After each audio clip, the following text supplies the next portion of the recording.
आज नया संवत्सर है, नूतन वर्ष है। पूरे भारत की भूमि पर और मेरे भारत के जो मानव है जहां जहां निवास कर रहे हैं, विदेश में भी, पूरी भारत की भूमि पर आज के दिन लोग देवी जी की स्थापना करते हैं। तो क्या स्थापना में क्या रखते हैं?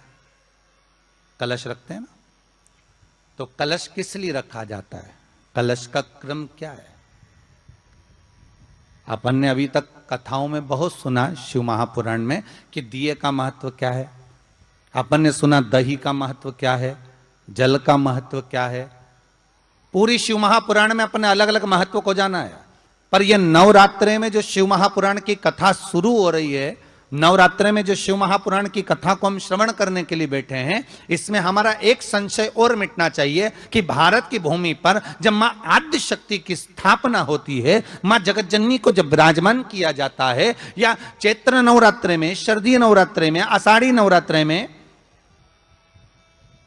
आदिकादिक पौष नवरात्रे में हम शंकर की, हम जगतजननी जगदम्बा की जब स्थापना करते हैं, या हम नूतन घर का प्रवेश करते हैं, या गणेश जी की स्थापना करते हैं, या कोई दुकान को प्रवेश करते हैं, या कोई शुभ कार्य करने के लिए अग्रण्य होते हैं, तो हम कलश की स्थापना क्यों करते हैं? आज शिव महापुराण में शुरुआत में अपन शिव और पार्वती की यही संवाद को लेकर चलते हैं।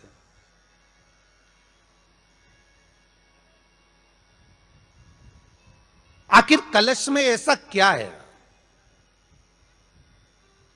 कलश के अंदर आखिर ऐसा क्या विराजमान है कि 33 कोटि देवता उस कलश के अंदर आकर बैठ जाते हैं? महाराज,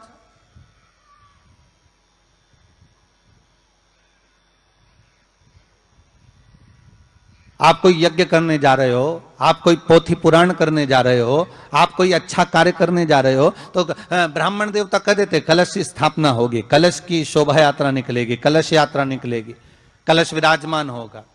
और आज हर की पौड़ी पर, प्रयागराज में, या उज्जैनी में, नासिक में जो बड़े बड़े कुंभ के मेले होते, कुंभ का मतलब भी तो कलश से होता, उसकी महत्वता क्यों है?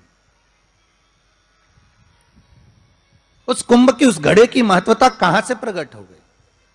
शिव महापुराण की कथा कहती है महाराज, भगवान औघड़दानी शंकर स्वयं आद्य शक्ति जगदम्बा से कहते हैं कि जगदम्बा तू क्या चाहती है बोल। तो जगतजननी जगदम्बा कहती है कि जहां मैं हूं वहां शंकर है। ये आपने कह दिया, पर जहां शंकर है वहां पार्वती का होना जरूरी है। उसके लिए सिद्ध करने के लिए एक स्थान ऐसा बनाया जाए जहां पर शंकर विराजमान है और शंकर के साथ पार्वती विराजमान है। तो शिव जी ने कहा, पार्वती, उसके लिए मैं तुझे एक सुंदर कलश का निर्माण कर देता हूं। दुनिया का रचनाकार, दुनिया की रचना करने वाले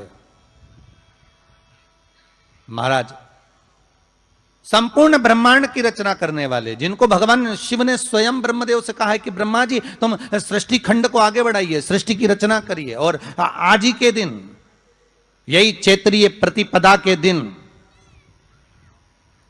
यही इसको कहते हैं नया संवत्सर, नया वर्ष।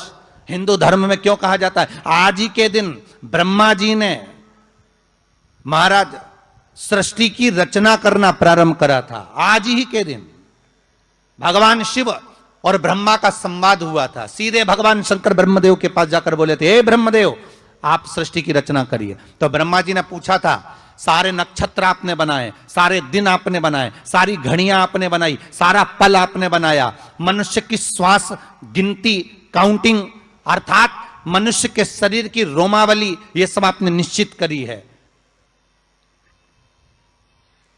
मनुष्य की कितनी धड़कन चलेगी, कितनी श्वास चलेगी, 21,600 श्वास जो मानव के शरीर से प्रतिदिन निकल रही है, 3.5 करोड़ रोम छिद्र जो मनुष्य के शरीर में बने हुए हैं, ये संपूर्ण बनाने वाले आप हो। एक एक घड़ी, एक एक पल, एक एक नक्षत्र, एक एक समय बनाने वाले आप हो।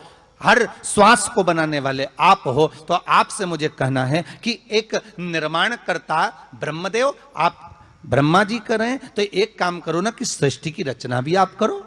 भगवान ब्रह्मा ने शिव जी से कहा कि सृष्टि की रचना आप करिए।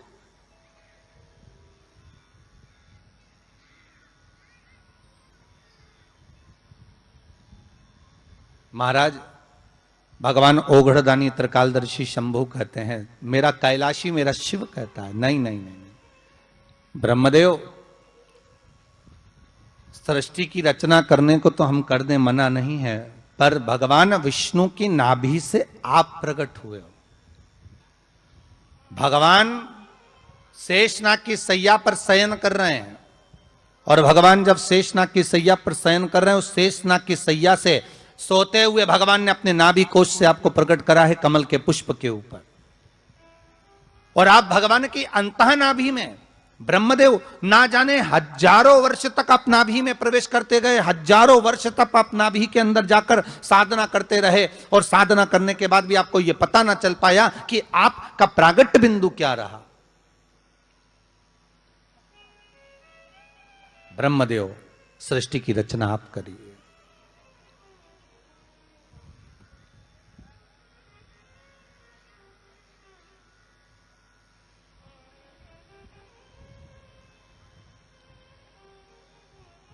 ब्रह्मा जी कह रहे हैं, नाथ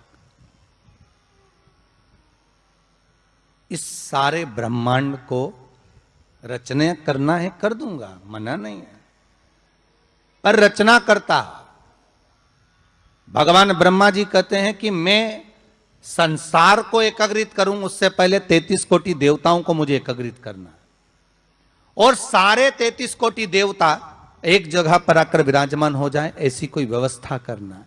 शंकर भगवान ने कहा, बनाओ ब्रह्मदेव, तुम निर्माण करो। ब्रह्मा, शास्त्र कहता है कि भगवान शिव स्वतः, शंकर तो शंकर है, भगवान शंकर ने एक मट्टी का सुंदर सा भाग ढेला एकत्रित करा, उस ढेले से भगवान ने एक सुंदर कुंभ का निर्माण करा, एक सुंदर कलश का निर्माण करा।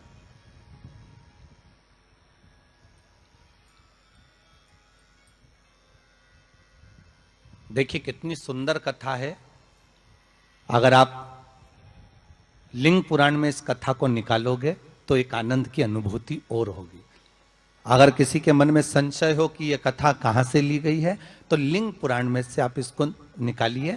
उसमें वर्णन किया गया कि सफेद मट्टी का शिवलिंग, लाल मट्टी का शिवलिंग, पीली मट्टी का शिवलिंग, काली मट्टी का शिवलिंग, उस शिवलिंग के निर्माण के पहले जब भगवान का पूजन करने के लिए पात्र की जरूरत पड़ी, तो उस पात्र का निर्माण किसने करवाया था? और सबसे पहला पात्र निर्मित, सबसे पहला पात्र का निर्माण, ये तांबा, सोना, चांदी, पीतल, इनके पात्र तो बाद में बने साहब। सबसे पहला पात्र बना ही काय का था? जम के बोलिए जरा, काय का बना था? सबसे पहला पात्र था ये मिट्टी का। आज भी हिंदू धर्म में भले तुम्हारे घर में सोने के कलश हो, भले चांदी के कलश हो, भले तुम्हारे घर में पीतल और तांबे के पात्र रखे हो, पर आज भी अगर ब्राह्मण कहेंगे कि हमें कोई यज्ञ करना है, अनुष्ठान करना है, हमें ये स्थापना करना है, तो ब्राह्मण एक ही बात कहेंगे कि तांबा, पीतल, चांदी के हमें पात्र नहीं चाहिए। ब्राह्मण कहेगा मैं मिट्टी के कलश लाकर रखो।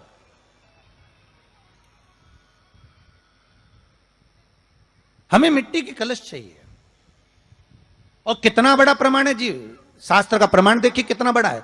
आप किसी दूसरे घर में जा रहे हो, आप अपना घर छोड़कर और दूसरे मकान में जा रहे हो, और आपको लगा कि मैं इस घर में अब 15-20 दिन नहीं आऊंगा, 1 महीना नहीं आऊंगा, तो शिव महापुराण की कथा कितना सुंदर कहती है कि अगर आप जा रहे हो और आपको ऐसा भय लगता है कि इस मकान में कोई दूसरी प्रवेश ना करे, कोई दूसरा जीव ना आ जाए, इस मकान में कोई अंतरात्मा ना आए, इस मकान पर कोई टोना ना करे, इस मकान में कोई टोटका ना करे, इस मकान में कोई जादू ना करे, तो उसके लिए शिव महापुराण की लिंग पुराण वर्णन करती है कि मात्र एक मट्टी का कलश, उस मट्टी के कलश में एक महाराज थोड़ा सा धान भरकर, उसमें 1 सिक्का, 1 रुपया उसके अंदर डालकर, और 1 बेलपत्र उसके अंदर डालकर, उसको उसके एक दिए से या प्लेट से या नरियल से उसको रखकर एक स्थान में ईशान के अंतर्गत उसको रखकर चले जाइए। उस मकान में ना तो कोई भीतर प्रवेश कर सकता है, उस मकान में ना कोई टोना कर सकता है, उस मकान में ना कोई टोटका कर सकता है, उस मकान में ना किसी की नजर लगती है।